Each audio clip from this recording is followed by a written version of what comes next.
자, 안녕하세요. 여행지리랑 창의 영역을 사회문화 강좌로 학습하게 될 정치영 선생님입니다. 지금 사회문화 현상의 탐구 절차에서 두 가지가 나옵니다. 한 가지는 우리가 양적 연구라는 부분이 나오고, 다른 한 가지는 우리는 질적 연구의 부분을 살펴볼 겁니다. 자, 그러면 이 양적 연구와 질적 연구는 연구 방법의 어떤 부분에서 좀 차이가 나는지를 한번 살펴보겠습니다.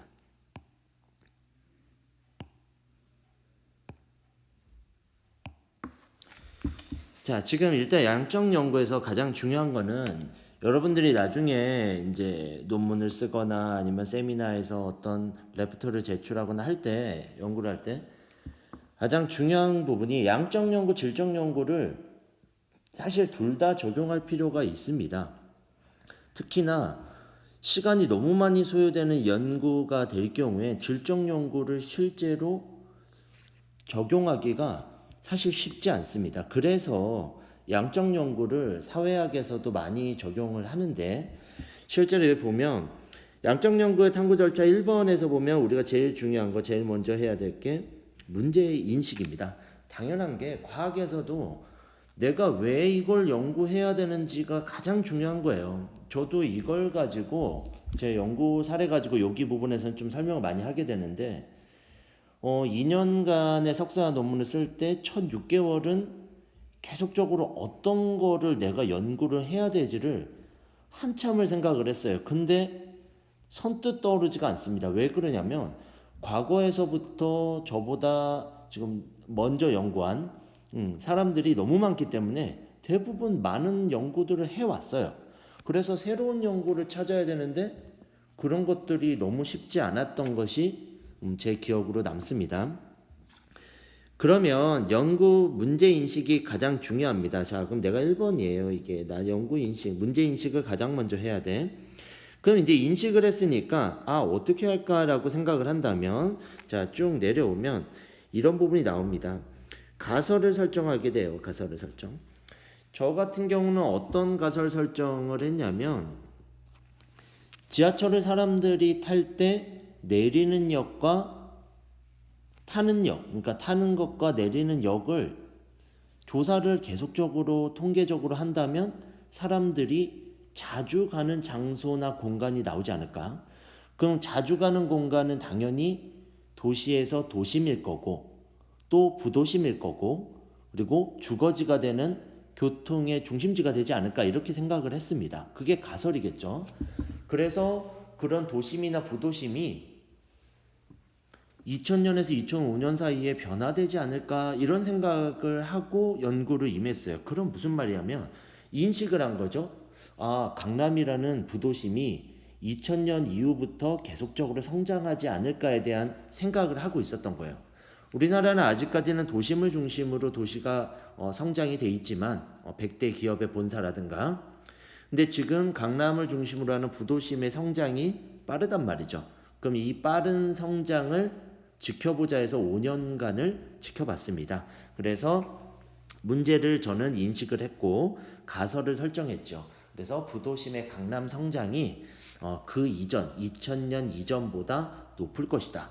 물론 유의미한 결과를 나중에는 냈지만 그렇다고 눈에 띌 만한 결과가 나타나지는 않았습니다. 그게 연구의 한계가 되겠죠. 그래서 이런 가설 설정을 하게 됩니다. 그래서 가설이 맞아떨어져서 완전히 유의미한 결과가 되면 정말로 기쁘겠죠. 2년이나 5년이나 10년의 연구를 한 결과가 좋다면 당연히 내 가설은 맞아. 연구를 해서 통계를 냈더니 정확하게 분석이 된 것으로 결론이 났어. 이러면 연구자가 연구를 한 목적이 맞지 않을까, 맞다, 이렇게 얘기할 수 있겠습니다. 그래서 이제 밑에 뒤에 있는 글 가지고서는 요 가설 설정이나 문제 인식을 설명을 할게요. 아직까지는 책에서는 이 두 포인트가 양적 연구의 탐구 과정이라는 걸 알고 갑니다. 자, 다음 장으로 넘어가면 자, 설명을 할게요. 가설 설정까지는 대부분 과학 탐구, 여러분들이 중학교 때 과학을 배울 때 어느 정도까지는 공부를 했습니다. 그렇다면 양적 연구에서 중요한 거는 연구 설계인데, 자, 연구 설계 단계에서 우리는 전국연합 시험 아니면 수능에서 가장 많이 건드려지는 게 이 조작적 정의다라고 하는 연구 설계입니다. 그래서 연구 설계를 우리는 조작적 정의라고 해요. 방금 제가 얘기한 연구를 제가 석사 논문 한 걸 얘기를 하면 2000년에서 2005년이라 했으니까 그 시기도 제가 설정했습니다. 서울시에 있는 지하철을 이용하는 승객이라 했으니까 그것도 조작적 정의겠죠. 그 다음에 내리는 사람과 타는 사람만을 조사했다 그랬거든요. 갈아타는 사람 제외하고 버스 타는 사람 제외하고 수도권에서부터 지하철로 들어오는 사람 제외하고 모든 거를 제외하고 통제하기 때문에 조작적 정의다라고 얘기를 합니다. 그래서 이 부분이 시험 포인트가 많이 되고 있다 이런 얘기합니다. 조작적 정의를 보면 이런 겁니다. 자료 수집하는 방법 저는 인터넷에 있는 통계청에 있는 자료를 이용했고요. 조사 대상과 범위 서울시의 지하철을 이용하는 사람이라 그랬고요. 저는 조사 기간 2000년에서 2005년까지 5년을 설정했습니다. 저는. 그리고 파란 펜으로 써볼까요? 자료 분석 방법 이런 것들을 저는 이제 엑셀을 이용해 가지고 통계 분석했는데 이런 방법을 구체적으로 계획을 세웁니다. 어떻게 할 거예요? 저는 연구를 이렇게 진행했습니다. 이렇게 얘기를 합니다.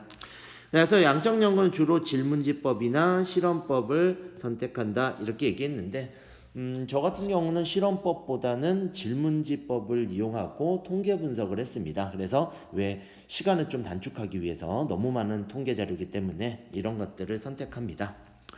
그 다음엔 이제 결국은 자료를 수집하고 분석하게 되는데 저 같은 경우는 이제 인터넷에 있는 자료라든가 이런 것들을 분석하고 설문지, 질문지를 통해 사람들이 어떻게 인식하는지 사진이라든가 영상 자료 이런 것들을 분석했습니다. 그래서 이제 밑으로 나오면 결국은 이것들을 왜 하느냐? 결국은 가설 검증과 결론 도출을 하기 위해서다 이렇게 얘기가 나옵니다. 그러면 마지막에는 새로운 이론이나 지식을 만드는데 이바지한다. 그래서 이바지할 때 우리는 요거를 일반화 과정이라고 하죠. 그래서 일반화. 그래서 요런 과정으로 양적 연구는 진행됩니다. 그래서 밑에 한번 제가 이제 어떻게 양적 연구가 이루어지는지 그림을 통해서 설명을 조금 할게요. 자, 우리는 첫 번째로 읽어보면 고령의 은퇴자들이 은퇴 이후의 삶에 뭐가 사회적 관계망들이 궁금하다 이런 물음이 나옵니다. 그러면 이 중에서 자녀와의 관계가 삶의 만족도에 어떤 영향을 주는지 알아보고 싶다. 자, 이게 첫 번째고요. 두 번째 물어봅니다. 그럼 두 가지를 묻고 있는 거예요. 지금 연구 문제 인식에서 지난 수능 11월 문제에서 이렇게 두 가지를 묻고 두 가지의 가설에 따른 결론 도출을 물어보는 문제가 나왔습니다. 실험법으로 해서. 그렇기 때문에 우리도 집중해서 봐야 되지 않을까. 그럼 가설 설정에서 이렇게 나옵니다. 가설 1. 사회적 관계가 다양할수록 사회적 관계라는 얘기는 친구가 많거나 아니면 뭐 친척이라든가 친구 그다음에 자녀 이런 관계들이 다양할수록 삶의 만족도는 높을 것이다. 이게 1번입니다. 두 번째는 자녀와의 관계 수준이 높을수록 만족도가 높을 것이다. 자, 이런 뜻은 뭐냐면 이제 자녀들이 자주 찾아오고 전화를 해서 부모들이 외롭지 않게 할수록 손주도 보고 손녀도 보고 할수록 삶의 만족도는 높을 것이다. 두 가지를 물어보고 있습니다. 그랬을 때 밑에 우리는 제가 말했던 조작적 정의다 이렇게 얘기했습니다. 조작적 정의를 어떻게 했을까? 자, 그러면 사회적 관계망을 우리는 친구, 직장 동료, 부부, 자녀로 얘기를 했고요. 그 다음에 여기에서 월간 기준으로 전화나 방문 횟수 등을 설정했고요. 65세 이상의 은퇴 노인을 대상으로 설문조사를 했습니다. 질문지법을 이용했다는 얘기. 5점 만점의 척도 지표까지를 우리는 이야기하고 있다. 다음 조사원들은 500명의 고령의 은퇴자를 설문지 돌리는 가운데 우리는 성실하게 응답한 450명만을 회수했다라고 얘기하면 성실하지 않은 애들은 뺐다는 얘기죠. 이런 것도 자료 수집 단계에서 설정한 부분이다 이렇게 봅니다. 자료를 분석했더니 결국 어떻게 했냐면 고령의 은퇴자 중에서 사회적 관계망이 그렇지 않은 사람보다 높았다. 그럼 가설 1번에 대한 지금 1번이죠. 여기 1번에 대한 부분이 성립이 됐다 이렇게 보겠죠. 성립. 유의미했다 이렇게 보는 거죠. 그다음 뒤에도 자녀와의 소통 횟수가 높을수록 삶의 만족도가 높았다. 그러면 여기도 2번에 대한 부분도 뭐다? 우리는 성립했다. 이렇게 나옵니다. 근데 대부분의 모의고사나 수능에선 하나 정도는 기각을 합니다. 그래서 그거를 지표상에 1번, 2번, 3번 선지에 페이크를 줘요. 그렇기 때문에 여러분들이 이렇게 다 교과서처럼 성립이 될 거라고 아니면 이렇게 쉬운 내용이 나올 거라고 생각하면 사실 수능 문제는 풀기가 어렵습니다. 그래서 결론 도출은 여러분들이 읽어보면 성립되었다 이렇게 나옵니다. 그러면 보통은 가설이 잘 못 돼서 유의미하지 않으면 기각됐다 이렇게 나옵니다. 그래서 질적 연구는 여기 정도까지 한번 보면 될 것 같고, 자 이제 질적 연구로 우리가 넘어갑니다. 자 질적 연구에서는 무슨 부분을 집중해서 봐야 될지. 질적 연구도 마찬가지예요. 저도 면접법을 일부 써서 결과는 냈는데 유의미한 결과를 내지 못해서 석사 논문에는 사용하지 못했던 선례가 있습니다. 그래서 얘기를 해봅시다. 연구 문제는 똑같이 인식합니다. 왜 그러냐면 제가 똑같이 말했던 지하철 제가 연구했던 것처럼 강남역이랑 그 다음에 종로에 가가지고 제가 사람들한테 질문을 하고 면접을 합니다. 근데 그 사람들이 한두 명이 얘기했던 자료 가지고 몇억 명이나 몇십억 명이 움직인 통계 자료를 넘어서기도 어렵고 유의미한 결과를 내기도 어려웠습니다. 그래서 연구 주제, 인식은 똑같이 한다라는 거. 그래서 이거는 양적 연구와 동일하다. 이렇게 얘기할 수 있겠다. 자, 그리고 나서 중요한 거 뭐가 없습니까? 가설이 없네요. 자, 한 가지만 정리를 할게요. 우리가 가설이 있는 연구 방법을 우리는 보통 뭐라고 하냐면 연역적 방법이라고 하고요. 자, 가설이 없이 진행되는 걸 우리는 귀납적 연구 방법이라 합니다. 그래서 요거는 중요하다. 상당히 요거대로 수능 지문에 나올 가능성이 높다라는 거를 꼭 이야기를 합니다. 자, 그리고 나서 연구 설계 방법에서 우리가 뭐가 나오냐면 이렇게 나옵니다. 연구 질적 연구는 면접법과 참여 관찰법 두 가지를 한다. 면접법은 직접 신청 면접하는 거예요. 사람들하고 30분이나 1시간 정도. 그리고 참여 관찰법은 아프리카 원주민에 있는 삶을 같이 사는 거야. 살면서 내가 얻어내는 것들을 얻어낼 수 있는 거. 그럼 질적 연구에서 가장 중요한 건 어느 부분이냐? 이런 부분입니다. 자료 수집과 해석이 양적 연구랑 전혀 달라요. 자, 두 가지가 나오는데 여기에 감정이입이라는 1번이 나오고요. 직관적 통찰이라는 2번이 나옵니다. 자, 1번 감정이입은 어떤 거냐면 얘기를 할게요.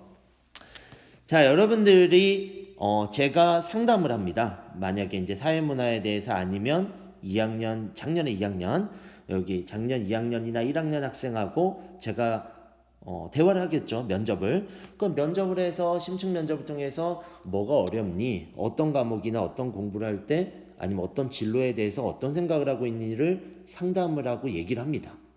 그때 만약에 제가 이렇게 감정이입을 하지 않는다면 야, 너 진짜 어렵겠다. 선생님도 너만 할 때 그런 부분이 참 어려웠어. 이입해 주지 않으면 그 사람이 유의미한 결과를 절대 저한테 주지 않습니다. 여러분들도 그걸 공감 능력이라고 하는데 친구들 사이에서 상대방한테 공감해 주지 않는다? 누가 여러분에게 깊은 대화를 하겠습니까? 그래서 감정이입 중요하다라는 거 설명을 하고, 직관적 통찰은 뭐냐면 이런 거예요. 선생님이 여러분보다 오래 살았겠죠. 그러면서 여러분과 비슷한 나이 또래에 있는 학생들을 가르치면서 경험했던 걸 가지고 여러분과 대화하는 도중에 바로 알아차리는 거예요. 나중에 통계 자료를 가져가서 통계 자료 분석해서 엑셀을 통해서 다시 컴퓨터로 작업을 해서 그래프화 시켜서 그걸 알아보는 게 아니고 한 번에 알아차리는 거죠. 여러분이 얘가 이런 생각하고 있구나. 그게 직관적 통찰이다. 이렇게 얘기할 수 있습니다. 옆에 볼게요. 직관적 통찰은 이런 거예요. 현상의 의미를 꿰뚫어 보려는 방법인데 그게 한 번에 통찰되는 거야. 그거는 전문가일수록 한 번에 통찰이 되겠죠. 예를 들어 여기 교감 선생님이나 교장 선생님이 교직 경력이 30년에서 40년을 넘어서신다면 한 번에 이 애가 어떤 고민을 하는지 꿰뚫어 볼 수 있다는 통찰적 이 부분이 직관적 통찰이다. 그래서 이 두 가지를 통해서 따로 자료를 가져가서 분석할 필요 없이 그 자리에서 자료 수집과 해석이 동시에 이루어지는 게 질적 연구의 큰 특징이다라는 것을 저는 설명합니다. 자, 그리고 나서 마지막으로 결국은 마찬가지로 결론 도출하는 거는 맞지만 일반화 시도를 하지 않는다는 얘기죠. 직관적 통찰의 질적 연구는. 그래서 질적 연구에서는 상황을 그대로 적용하기는 어렵다라고 하는 부분을 설명합니다. 그럼 이제 밑에 한번 볼게요. 똑같은 내용이 나오는데 사회적 관계망이 지니는 의미 볼게요. 은퇴 이후에 똑같습니다. 아까 문제인식은 각종 모임, 사회적 관계망이 다양할수록 어떤 의미로 이게 작용하는지 궁금해졌다 이렇게 나옵니다. 자, 그러면 고령의 은퇴자들이 은퇴 이후에 사람들과 살아가는 사회적 관계망에 의해서 이게 어떤 의미, 나한테 어떤 좋은 의미냐 아니면 긍정적 의미냐는 거를 아니면 부정적 의미인 것인가를 궁금하다 이렇게 얘기가 나옵니다. 조작적 정의가 나와요. 똑같습니다. 65세 10명을 대상으로 합니다. 이게 조작적 정의는 동일하다. 물론 이제 조작적으로 정의하는 건 다소 다르지만 이런 것들을 얘기하겠죠. 자, 그래서 이제 5주간 면접 조사를 한다 이런 부분이 나옵니다. 그리고 자료 수집하고 자료를 해석하는 과정에서 따로 분석해서 해석하지 않고 우리가 아까 말했던 감정이입이라는 것도 썼을 거고요. 이입도 썼을 거고 그리고 직관적 통찰이라는 부분도 반드시 적용을 했을 거다 이렇게 봅니다. 자, 그래서 이런 부분을 가지고 결국은 수집과 해석을 한 다음에 결국은 경제적 요인보다는 자녀들과의 소통에 더 중요하게 생기고 있었다 이런 얘기가 나오죠. 저도 이제 아버지가 은퇴를 하고 나서 여쭤봤습니다. 아버지는 심심하지 않습니까? 아니면 외롭지 않아요? 이랬는데 외롭지 않은 사람이 어디 있겠냐 이렇게 얘기를 하시면서 돈보다는 남은 여생의 즐거움이나 이런 부분에 초점을 맞추는 게 아닌가라는 생각을 많이 하게 되었습니다. 이런 부분까지를 공부를 했고 이제 여기는 큰 포인트는 없어요. 한 가지 포인트만 제가 얘기를 하겠습니다.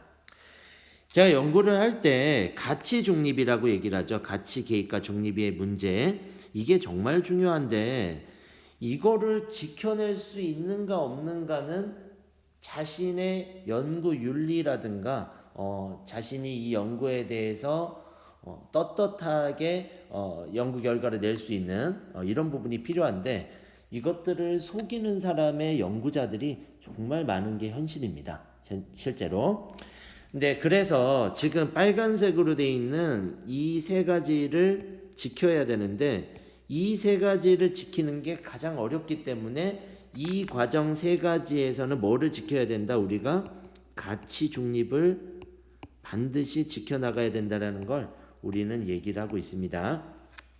왜인지 얘기는 해줄게요. 저도 어떤 사태가 있었는지. 자료를 수집하는데 어떤 부분이 있었냐면 통계 자료를 수집하는데 2000년에서 2005년까지 자료가 필요했는데 2005년 자료에서 몇 월 달 자료가 없는 거예요. 근데 나는 2005년까지 써야 되는데 이 연구를 계속 할 수 있을까? 그럼 난 이건 이제 포기해야 되나? 몇 개월이나 했는데 그래서 2004년 6월까지만 할까? 그런데 2005년까지라고 속일까? 생각을 했습니다. 그러다가 속일 수 없고 교수님도 반대가 심해서 통계청에 전화를 했죠. 뒤에 자료를 먼저 주시면 안 되겠냐. 그랬더니 분석한 자료는 있는데 홈페이지에 올리지 않았으니 메일로 드릴게요. 이렇게 얘기했죠. 그래서 저는 양심을 속이지 않고 연구를 마칠 수 있었습니다. 물론 제가 잘했다는 게 아니고 이런 난해한 어려운 상황에 빠질 수 있는 게 연구자다. 이런 얘기를 합니다. 또 자료를 분석하고 해석하는 과정에서 분석을 했는데 10개 중에 9개가 유의미하게 강남으로 인구 집중이 막 보여줬어요. 근데 10개 중에 하나가 아직까지도 도심을 향하는 화살표가 너무 진한 거지. 근데 얘를 제외하고 9개만 가지고서는 제가 강남이야 얘기하면 해결이 되는데 이 나머지 1개가 끝까지 저를 발목을 잡는 거죠. 그래서 할 수 없이 1개의 자료에서는 유의미하지 않은 결과가 나와서 아직까지는 이러이러한 유의미한 결과가 진행되는 과정이다. 이렇게 결과를 냈어요. 찜찜찜했습니다. 사실 결과를 낼 때. 하지만 이런 부분을 속인다면 결국은 저 자신한테 나중에 시간이 많이 지나서 박사 논문을 제가 쓴다면 창피하지 않을까요? 그래서 이런 것들을 지켜냈는데 그렇다고 해도 연구를 제가 하는 입장에서 상당히 어려운 결정들을 할 수밖에 없었습니다. 그런 것들이 힘들다. 그래서 반드시 가치 중립을 지켜야지 된다라는 것을 설명합니다. 그래서 이렇게 교과서를 통해서 사실은 좀 풀어서 설명을 하는데 특히나 2학년 같은 경우는 이런 탐구 절차나 가치 중립을 이렇게 교과서를 한 번 정도는 읽어보고 선생님이 여기 중요하다고 했던 부분에 별표를 쳤다면 이게 수능이나 전국연합에 반드시 연결이 된다라고 하는 점, 그리고 시험에 많이 출제가 된다라는 점을 좀 인식하기 바랍니다. 그래서 우리가 여행지리나 창의경영, 그리고 여행지리에서는 2학년 학생들이니까 이런 개념이나 교과서를 읽어보기를 추천하고, 그리고 3학년 창의경영 부분은 어느 부분에 작년에 했던 교과서 부분을 한 번 더 상기해 볼 수 있는, 그래서 이거 작년에 이렇게 공부했었는데 교과서 보면서 나 열심히 시험 치지 않았나 생각해보면 좀 더 도움이 되지 않을까 싶습니다.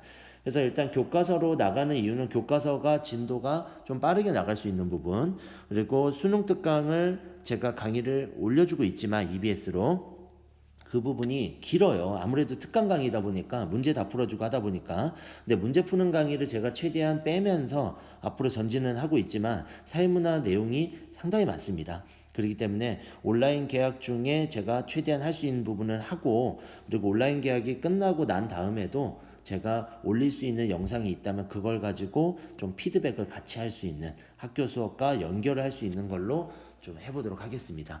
그리고 이제 여행지리는 저희가 시험을 치지만 시험 치는 것은 일부 여기서 배운 거를 빠르게 배워서 시험을 칠 거예요. 근데 대부분 주 강의는 사회문화로 나갈 가능성이 높습니다. 그렇기 때문에 사회문화 특강 교재 반드시 가져오셔야 되고, 이렇게 제가 교과서 그림을 가지고서는 좀 복사를 해서 여러분한테 나눠 드릴 거예요. 그럼 교과서도 읽어보면서 우리가 사회문화를 공부할 수 있는 시간을 좀 가져보도록 합시다.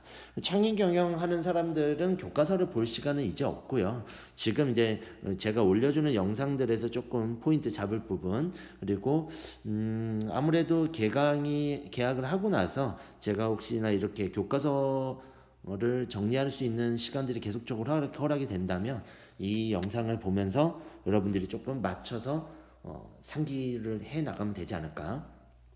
그래서 교과서를 제가 정리해가지고 강의를 이렇게 올리거나 설명을 하면 아무래도 작년 사회문화 시간에 배우지 못했던 우리가 공적 구조라든가 이런 부분까지 강의를 좀 진행해 나갈 생각입니다. 그래서 3학년들은 제가 안 배웠던 부분이라도 그 부분이 나오면 좀 들어서 이해할 수 있는, 그래서 특강 교재를 40강까지 다 듣기에는 지금 시간이 그렇게 녹록하지 않습니다. 곧 있으면 완성 교재가 나오기 때문에 그런 부분에 우리가 인식해서 빠르게 성역해가지고 시험을 칠 수 있도록 좀 합시다.